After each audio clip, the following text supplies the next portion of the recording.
Yan guys, good morning. Update lang tayo guys, no? So sa ngayon guys, no, ang lakas pa rin ng ulan. So epekto pa rin to guys, no, ng habagat. So wala po tayong bagyo ngayon, pero yung habagat na to, ang tagal tumigil. So halos mag 2 linggo na to guys, no? So dito nga guys, nadaanan namin tong mga basurahan at yung daanan namin, binabaha talaga guys. Talagang basa yung paa namin. So ito guys, pagdating ko nga sa bahay, basang-basa yung paa ko. At maigi pala guys, no, naka-medyas tayo. Huwag tayong magtanggal ng medyas kung naka-sapatos tayo. Mas maganda kasi yung naka-medyas tayo guys, para kahit lumusong tayo sa baha, yung mga mikrobyo, yung mga dumi-dumi, hindi diretso sa paa natin, napipilter sa medyas. Kasi lalabhan naman natin itong mga medyas natin. So hindi lang yung baha na nadaanan namin guys, marami pa yon. Hindi ko lang nabidyohan kanina, mas malalim. So ito guys, sinugasan ko dito ng sabon guys, no, yung paa ko. So ganun din guys yung gawin nyo. Lalong-lalo na guys, no, doon sa may mga sugat, yung paa. Kailangan talaga yan hugasan ng sabon, sabunin na maigi, paulit-ulit na sabunin guys, no. Kahit nga guys, wala akong sugat dito sa paa, sinasabon ko to ng maigi.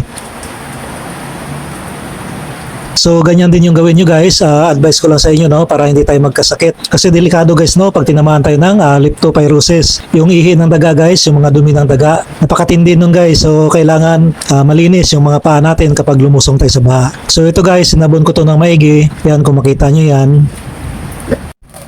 And of course guys, naglagay na rin ako ng 3 kutsara, no, na asin sa takip ng balde or sa palanggana, no. At nagpainit ako, no, nagpakulo ako dito ng tubig. So ganito rin yung gawin nyo guys para sure kayo. Tapos lagay nyo sa palanggana.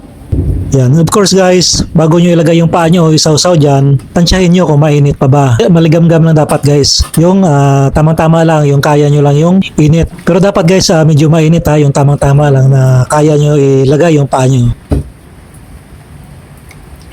Ayan, so nilagay ko na nga dito guys yung paa ko. So advice ko lang sa inyo guys, kung pwede nyong gawin to, lalong-lalo na kung lagi kayong lumulusong sa baha, gawin nyo to guys para safe. So yung tubig na yan, may asin na yan at bukod dyan, mainit yung tubig na yan. Para makaiwas tayo sa leptopyrosis. Tsaka guys, meron pala yan na nire-recommenda sila yung gamot, no? Pero ako, hindi ako magbabanggit dito ng gamot guys, kasi hindi naman ako doktor o nurse o taga-butika. So mas maganda guys, kung naramdaman nyo na nangangati yung mga paa nyo, nilalagnat kayo, or yung nagsusuka, hirap kayo huminga, yung mga sintomas na yan guys, lalo na kung nananakit yung binti nyo or yung katawan nyo, baka may sintomas kayo na meron kayong leptopyrosis. Kaya mas maganda guys, magpatingin kayo sa doktor, no, or doon sa inyo mga center dyan sa barangay para marekomendahan kayo at maresitahan. Mas maganda kasi yung resita ng doktor, kaya hindi ako magbibigay dito ng mga antibacterial na gamot, no, or yung mga antibiotic.